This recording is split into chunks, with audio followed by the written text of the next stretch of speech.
Today we'll talk about a perfect storm, an amazing natural phenomenon that doesn't come along too often, and how nature sometimes doesn't want to cooperate. This episode is brought to you by Duggal. Duggal is a legendary photo lab that is now at your fingertips. ShopDuggal.com is the expanded online storefront of Duggal Visual Solutions, a leader and innovator in printing for over 50 years.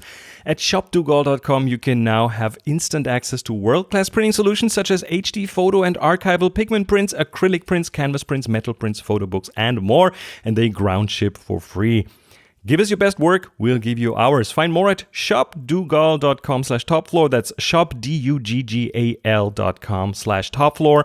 And use promo code TOPFLOOR at checkout to get 25% off your first order. This is Tips from the Top Floor, episode 833 for July the 26th, 2018. Tips from the top floor, tips from the top, alright, from the top floor. Hey, hello and welcome. It's a Saturday. My name is Chris Marquardt and you're listening to Tips from the Top Floor. And usually I strive to release an episode on Thursday or maybe on Friday. And then sometimes if things get too busy, I might have to slip one over to the weekend. And there's a reason why this episode is late. And I deliberately delayed it because yesterday, Europe and, of course, Germany saw an amazing lunar eclipse. The longest lunar eclipse of the century, with a wonderful combination of things that made something of a kind of a perfect storm here. Well, first of all, it was the really long eclipse. Then the second thing is it happened at the same time as sunrise. And that gave it, from a light point of view, it gave it this, well, it happened during the blue hour. Means you have the moon and the eclipse in front of a dark blue sky, which is an amazing color contrast. Also happened directly over the horizon.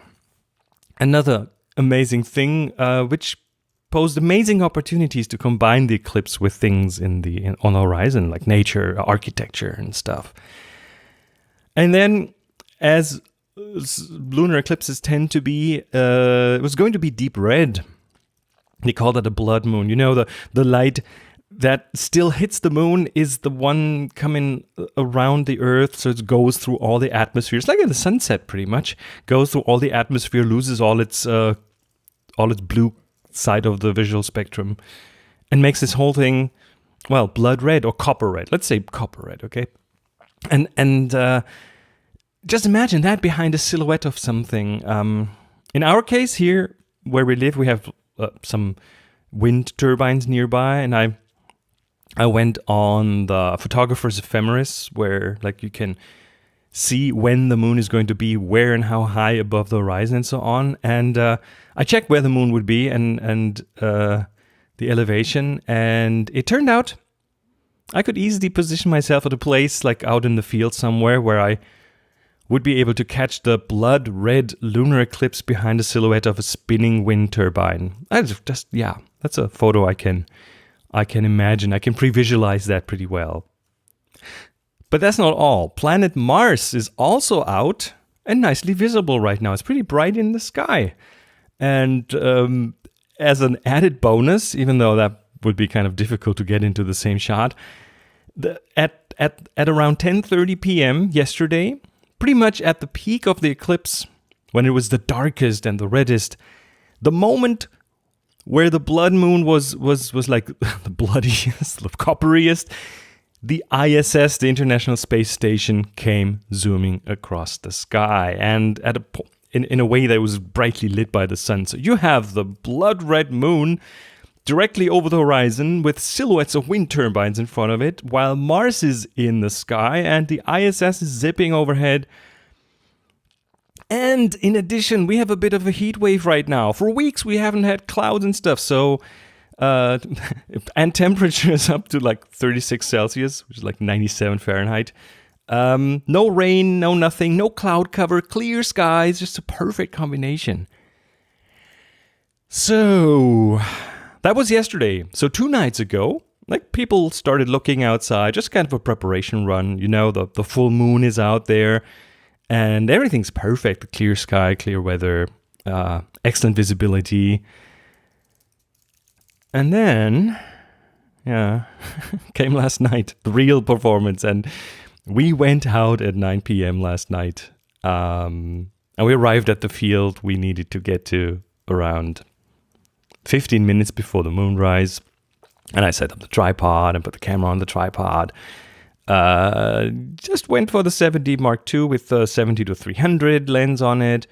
Long enough to... Well, the problem shooting the moon with a too long focal length is that you end up... Well, shooting the moon with a long focal length is not a problem whatsoever. If you look at a full moon, it is super bright. It's almost as bright as daylight. So if you crank the ISO a bit, you can shoot this handheld. But what I wanted to do is, first of all, I wanted to have the silhouette of the wind turbine, and I wanted the moon in there, but the during the eclipse, well, there's only reflected light from the Earth pretty much hitting the moon, so there's not much brightness on there. We're talking about an exposure in the seconds. And when you do that with a too long focal length, you will find out how fast the moon is, and it is very fast. So more than a second at a longer focal length is kind of not the way I want to go, because then you won't have the moon all sharp and everything. You might need a tracker, like a star tracker or something to track the moon. But in that case, I opted for kind of not using the longest focal length I could, and include some of the environment in the shot. And then we were out there, everything set up. I also brought the drone just in case, and I also planned to shoot some video. I mean, the turbines moving in front of the moon. I just thought that would look cool. And then we waited, and we waited, and we waited, and nothing. Because the entire horizon towards the direction of the moonrise was filled with mist. And it extended, where we live, it extended quite high. Like, okay, so again, I used the tools. I used the photographer's ephemeris. I used photo pills. There's tons of apps that do that, and they give you a visual of where the moon is going to be and how high it's going to be at what time. And where we live, it's super flat. So the 3, 4, 5 degree high moon is definitely going to be above the horizon. There are no mountains here or anything that would be in the way, at least not in the direction that the moon was rising. It was perfect. It was really perfect. Everything was fine. Everything was cool. Apart from the fact that the first time in over a week, it was mist on the horizon. And it extended to, I think, 20 to almost 30 degrees up above the horizon. And in order to get that shot with the wind turbines and the silhouetting and everything being in the same shot in a nice composition, I needed the moon to be maybe 5, 6, 7 degrees above the horizon. That's all I needed. And that meant it was still behind the mist and there was nothing to see here. So Monica and I were out in the field, just sitting there on the ground, waiting and waiting, looking at the horizon, staring at the horizon. And then after a while, we just gave up and walked back past a few other photographers who also were like shrugging. Okay, let's go home. The moon did come out much later, above those 20, about 230 degrees. And of course, that was after the eclipse was over and it was the full moon again. And that was that. There were lots of places here in Germany. I've seen lots of photos posted on Twitter and so on that showed a beautiful, beautiful copper red moon pictures. And it just wasn't meant to be. Yeah, gotta wait for another century or something for that to happen again. Anyway, so that, was my story of yesterday. And this episode is, well, not brought to you by anyone else other than my own stuff, my own business, which is the photo tours. And I'm just in the middle of preparing. This is not an ad. This is just kind of getting you up to date on what's going on here, because fall is upon us, and at least soon. And I am scrambling to get everything sorted. Next up is Ireland. The Ireland's Northwest photo tour. We'll see parts of Donegal, and then we'll have an extension going over to Northern Ireland to see some of the shooting locations of Game of Thrones, which includes the Dark Hedges and some more. And of course, Giant's Causeway it's just all very, very beautiful, brilliant stuff to see and to photograph. So this is end of August, and by the way, there's still a couple of spots open, but I'd be happy if it stays this way. But if you still want to come, that is definitely an option. Morocco is sold out for October, and we're also looking at preparing and finishing up all the reservations for Lofoten, the fantastic fjords journey, which we're going to do in September. And again, they're all now at a level where I'd be really happy if they stay this way. But we can kind of squeeze in one or two more. If you're interested, it's over at discoverthetopfloor.com.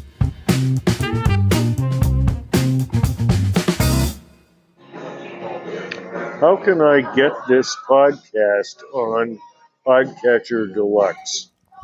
Podcatcher Deluxe? Good question. I don't know. I don't know Podcatcher Deluxe, but maybe someone in the community knows how to get this podcast on Podcatcher Deluxe and has an answer. Maybe send in something to voice@tfttf.com. That's voice@tfttf.com. Just a quick follow-up to the duplicate finder thing in one of the last episodes, which kind of stumped me, and I was asking the community if you guys had an idea how to sort out the duplicates on multiple hard drives and so on. And David sent an email, and let me read that to you because I think he has an interesting recommendation. So he writes, Chris, I'll start by saying thank you for all the great information you put out in your Tips from the Top Floor and the Future of Photography podcasts. As a self-declared avid hobbyist, I've learned a lot of valuable tips and tricks and have seen my photos progress. Awesome. As to episode 832 of Tips from the Top Floor, the first question on quickly sorting a mass of photos, I recently ran into this exact problem. I was gifted a terabyte external drive packed with years of photos that my grandparents had taken. Everything from digital scans and randomly named PDFs, docs, and PowerPoint files to the ever so descriptive DSC long number.jpg files, some duplicates, some original, etc. And there was some bizarre, partly organized, mostly not folder structure that photos were dumped into. In short, a general mess. Leaving the photos in place, the first thing I did was to use an app on the Mac called Gemini 2, Gemini 2, by MacPaw at the top folder level. It took a few minutes to run, but it quickly found possible duplicates across all the folders where they were. The best part of this app is it gives the user the option of just doing a quick cleanup and will automatically delete all the duplicates, or the user can review all of the duplicates found and accept or reject files for deletion. I'll caution that the quick clean, even though it can be reviewed and undone, occasionally likes to dispose of all the duplicates and forgets to leave the original, so it's usually a good idea to review the selection for deletion. I can say that the app finds duplicates A, with different file names, and B, in various folders. I'm not entirely sure whether it finds duplicates across file formats, so if you have a JPEG and a RAW of the same file, I have not personally found a need to test this yet. After removing duplicates, I use Hazel to rename all the files, adding the date, the file was created to the front of the existing file name and sorted the files into a folder structure that made sense to me. Once that was done, I imported the files into Lightroom and processed as I normally would a typical event of shooting, focusing on making sure the folder structure made sense based on the file name and what the image actually was. I still have to go back and add tags and decide if I'll invest any time to post-processing, but I thought you could share these apps with your podcast audience if not incorporating them into your own workflow. Needless to say, I give you permission to use this email in whole or part of your podcast. David. Awesome. So this is not an ad, right? I'm not affiliated neither with Gemini 2 nor with Hazel. I haven't used Gemini 2, so I can't really say how good it is, but seems to have worked for David, at least in the context that he described. I have used Hazel in the past. And again, these are apps on the Mac. I don't know equivalents for Windows here. So there's still enough room for anyone out there using Windows to chime in and maybe send in an email or a voicemail about this. Hazel is an interesting program, and I used it for a while to, well, what it can do is it can watch folders. And when you throw something into those folders, it can then do actions on these files, like move them into a folder structure based on various information like EXIF data in photos, for example. So you could build that 2017/January/blah blah and so on folder structure using that. I think the first time I used it was, if you're on a Mac, the desktop is a very convenient place to save files. So on a typical Mac, there's a lot of clutter on the desktop, and Hazel kind of automates or can automate to automatically file all the JPEGs into a JPEG folder and all the PDFs into a PDF folder and so on. So that kind of stuff. And that's what I've used it for in the past, kind of to even automatically sort my receipts into like a folder structure based on some OCR. It doesn't matter. It's a very powerful tool, but it's also kind of initially difficult to set up. But this combination, yeah, why not? I mean, it seems to have done the trick for David.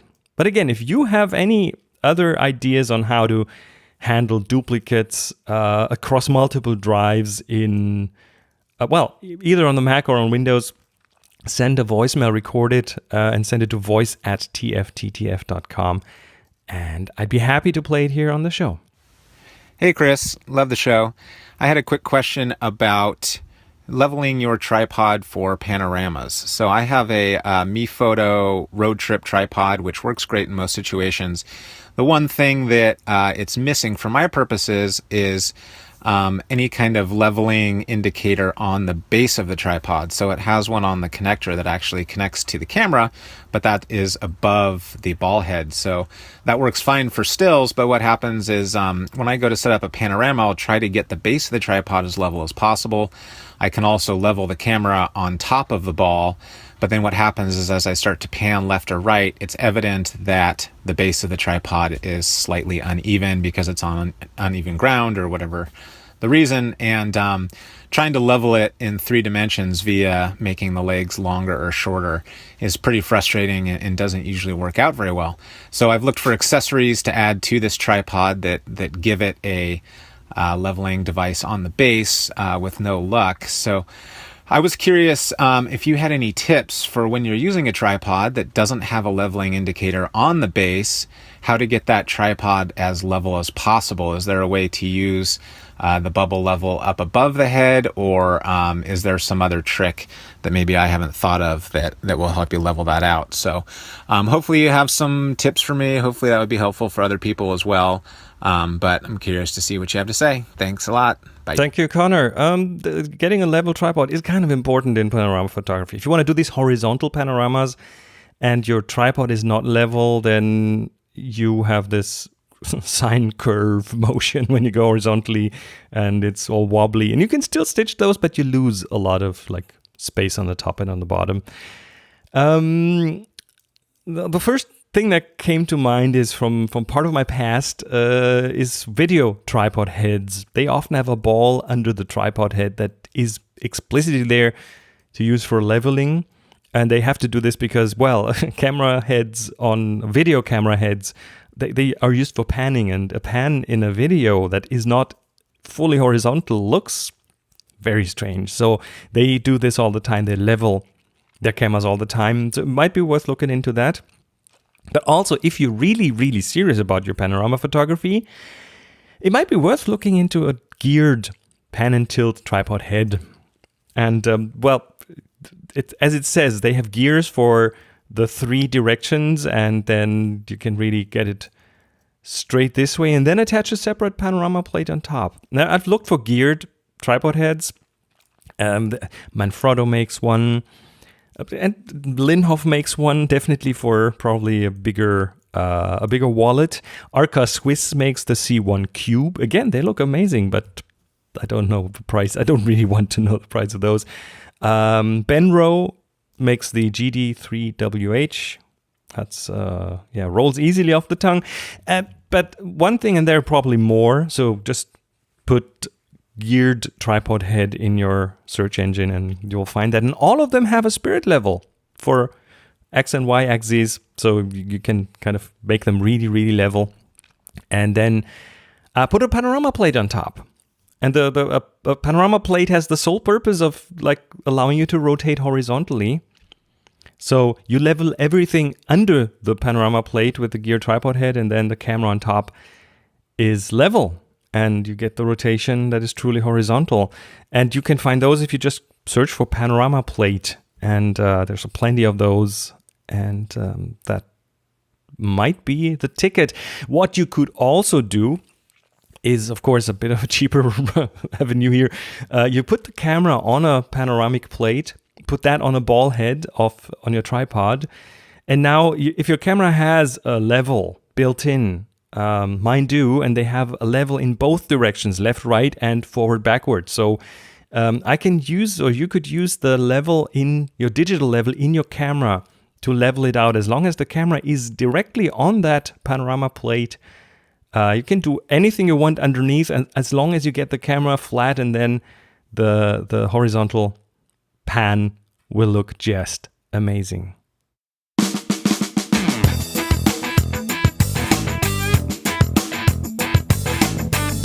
And that was it for this episode of Tips from the Top Floor. Thank you so much for being subscribed. And what's happening with my voice?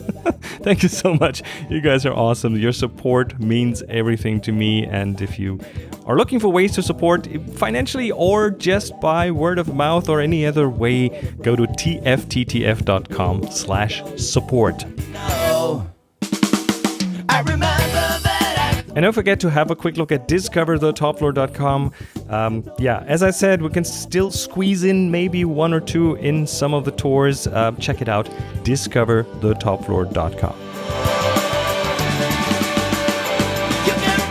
Music for the show by Jeff Smith, silent partner in Headspace Cogwood Publishing, and Slack challenges by Release Pixie, Matt Revsitar, Armstead, Slack invitations by Chief Invitations Officer CIO Rusty Russ. Again, go visit the Slack. There's great content and great discussions going on there in a whole slew of channels, from film photography to wildlife photography, aerial, architecture, landscape, macro, portraiture.